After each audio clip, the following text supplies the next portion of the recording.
rapat Dewan Gubernur Bank Indonesia pada tanggal 16 dan 17 November 2022 memutuskan untuk menaikkan BI 7-day reverse repo rate sebesar 50 basis point menjadi 5,25%, suku bunga deposit facility naik sebesar 50 basis point menjadi 4,5%, dan suku bunga lending facility naik sebesar 50 basis point menjadi 6%.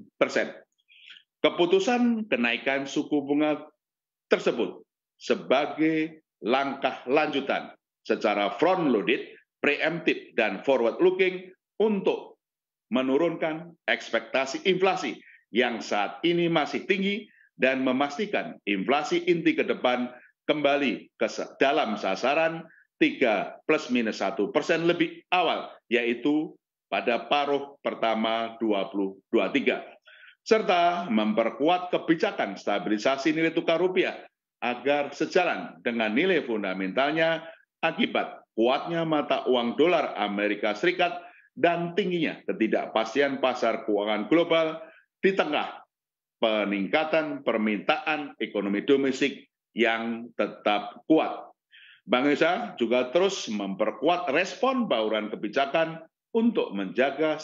stabilitas dan momentum pemulihan ekonomi nasional sebagai berikut. Pertama, memperkuat operasi moneter melalui kenaikan struktur suku bunga di pasar uang sesuai dengan kenaikan suku bunga BI 7-day reverse repo rate tersebut untuk menurunkan ekspektasi inflasi dan memastikan inflasi inti kembali ke sasarannya lebih awal. Dua, memperkuat stabilisasi nilai tukar rupiah dengan tetap berada di pasar sebagai bagian dari upaya pengendalian inflasi, terutama imported inflation, melalui intervensi di pasar falas, baik melalui transaksi spot, domestic non-delivery forward (DNDF), serta penjualan dan pembelian dan penjualan surat berharga SPN di pasar sekunder. Ketiga, melanjutkan penjualan dan pembelian SPN di pasar sekunder untuk memperkuat transmisi kenaikan BI 7-day reverse repo rate dalam meningkatkan daya tarik imbal hasil SPN bagi masuknya investor portfolio asing guna memperkuat stabilisasi nilai tukar rupiah. Keempat, menerbitkan instrumen sukuk Bank Indonesia (SUKBI) yang menggunakan underlying berupa surat berharga pembiayaan inklusif, disebut SUKBI inklusif, dan diakui sebagai surat berharga pembiayaan inklusif SBBI sejalan dengan komitmen Bank Indonesia untuk terus mendukung pembiayaan inklusif serta pengembangan ekonomi dan keuangan syariah. Kelima, melanjutkan kebijakan transparansi suku bunga dasar kredit SPDK dengan melakukan pendalaman asesmen terkait respon suku bunga perbankan terhadap suku bunga kebijakan sebagaimana secara rinci berada di lampiran. Keenam, terus mendorong penggunaan QR Indonesian Standard (QRIS) dan melanjutkan pengembangan fitur serta layanan QRIS termasuk perluasan QRIS antar negara seiring dengan telah tercapainya target 15 juta pengguna baru QRIS pada Oktober 2022.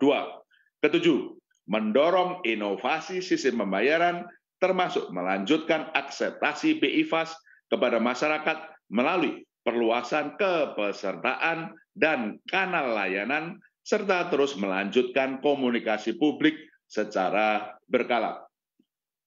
Koordinasi kebijakan dengan pemerintah pusat, pemerintah daerah, dan mitra strategis dalam tim pengendalian inflasi pusat dan daerah (TPIP dan TPID) terus diperkuat melalui Gerakan Nasional Pengendalian Inflasi Pangan di berbagai daerah. Sinergi kebijakan antara Bank Indonesia dengan kebijakan fiskal pemerintah dan dengan Komite Stabilitas Sistem Keuangan (KSSK)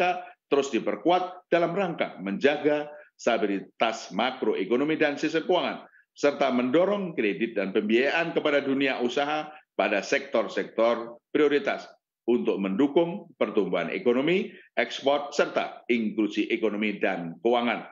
Bank Indonesia juga terus memperkuat kerjasama internasional dengan bank sentral dan otoritas negara mitra lainnya di bidang keuangan, serta fasilitasi penyelenggaraan promosi investasi dan perdagangan di sektor prioritas bekerja sama dengan instansi